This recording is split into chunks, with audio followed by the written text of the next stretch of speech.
In this video, we're going to talk about some of the interesting and sometimes surprising things about divorce. For example, what is the most common reason for couples getting a divorce? What is the divorce rate exactly? And is divorce really that damaging to kids?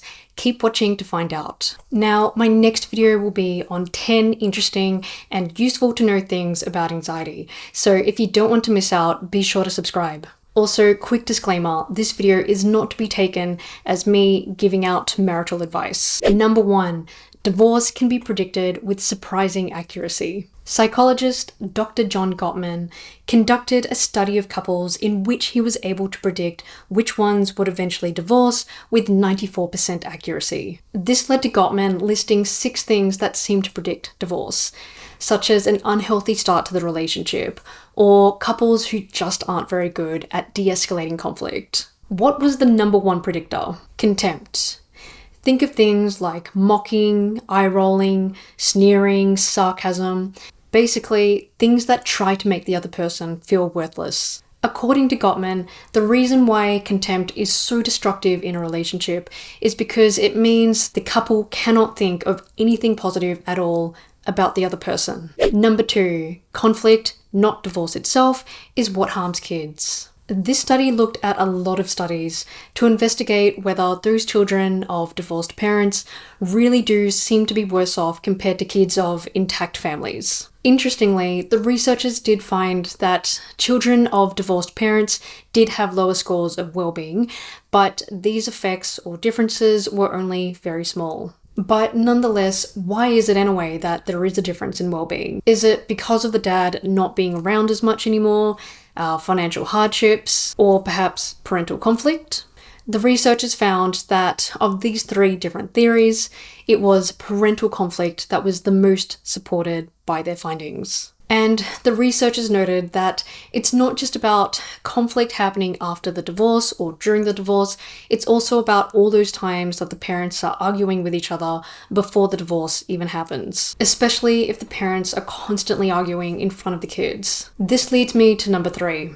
Number 3, children from dysfunctional or high conflict families actually do better after a divorce compared to if the parents were to stay together. This study found that children whose parents had high levels of conflict before divorce showed improved well-being after the divorce. In fact, as young adults, they had high levels of well-being compared to young adults who had been brought up in a high conflict family where the parents didn't divorce. Number 4, the unhappy marriage often improves. If you felt stuck in an unhappy marriage, do you think that you would feel happier if you and your partner were to divorce, or if you were to stay in this unhappy marriage? This study investigated this, and the findings are a little bit controversial. The researchers looked at hundreds of spouses who said that they were unhappily married. 5 years later, they were interviewed again. Some of them had divorced, and some of them had stayed in the marriage.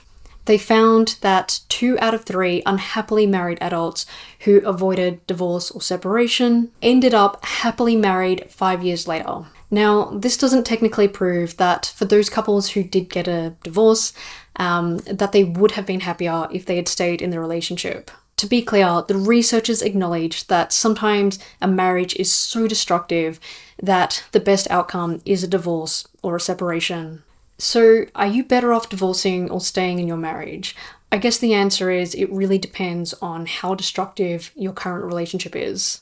Number 5, what is the divorce rate exactly? In other words, what percentage of marriages end up divorced? This chart is based on UK government data relating to marriages and divorce rates over time. You can see that marriages have been grouped based on when the couple got married. So the 70s, 80s, 90s, and so on. You can also see the divorce rates over time for these groups. For couples that got married in the 70s, 30 years later, about 33% of these marriages ended in divorce. For couples that got married in the 80s or 90s, 30 years later, about 40% of them ended in divorce. Now, let's look at 2010, the most recently married group. Of course, it's too early to tell what will happen to these marriages 20 or more years later. But right now, we can see that for this group, after about 10 years of marriage, almost 20% of them have ended in divorce. This is lower compared to couples who got married in the 80s, 90s, and 2000s. Why might this be?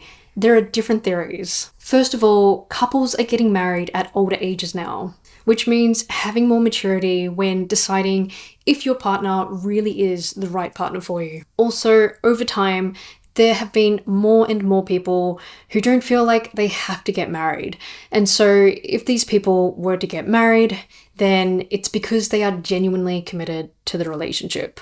Number 6, money stress is a bigger predictor of divorce than you think. Think of all the different things that a married couple could argue about. Children, chores, sex, work, in-laws. Which of these disagreement types is the strongest predictor of a couple getting divorced? According to the study, which looked at thousands of married couples, the answer is financial disagreements.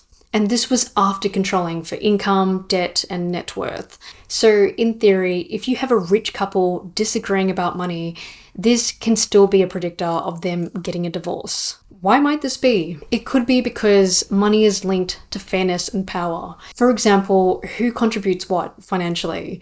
Who chooses how the money is spent? Who controls the money? Number 7, what are the most common reasons for couples getting divorced? Money, kids, cheating, growing apart over time.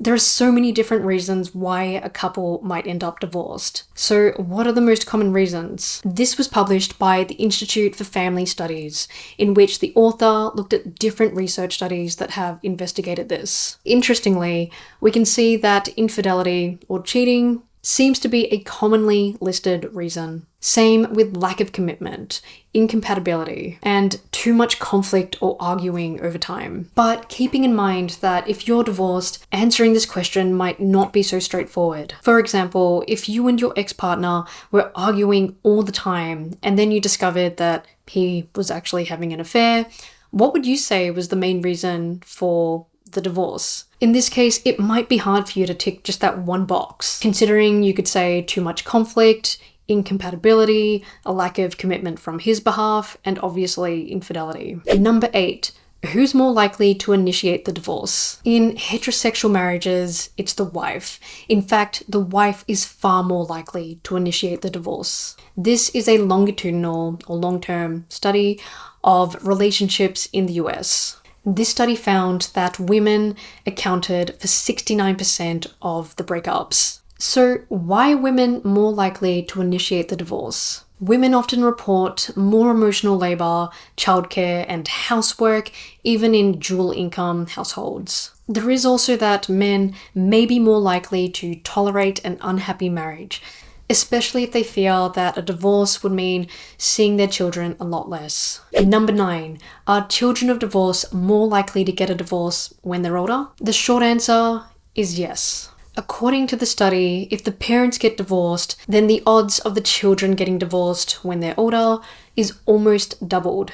Why is this? Is it because of these children learning poor relationship skills from unstable homes? Actually, it seems to be because of children from divorced homes developing a weaker commitment to lifelong marriage. In other words, they're more accepting of getting a divorce. But this isn't necessarily a bad thing. It could be a good thing if these kids end up in a highly dysfunctional relationship and they know that it's okay to leave, rather than thinking that they have to stay in this destructive marriage for the rest of their lives. Number 10, who's better off after a divorce? In heterosexual marriages, typically the woman is better off. This is fairly consistent across studies and reports that have found that women are slightly more likely than men to experience improvements in life satisfaction and relief following on from a divorce. But it also depends on several factors. For example, if the relationship was highly dysfunctional, how financially secure the woman is, whether it was the woman who initiated the divorce, and how much support the woman has from family and friends. However, men tend to face greater risks of emotional distress and poorer health after a divorce, particularly if they don't have strong social networks, so support from family and friends, and if there's a risk of them seeing their children less following on from the divorce. Okay, that's it guys. Be sure to let me know what your thoughts are in the comment section below.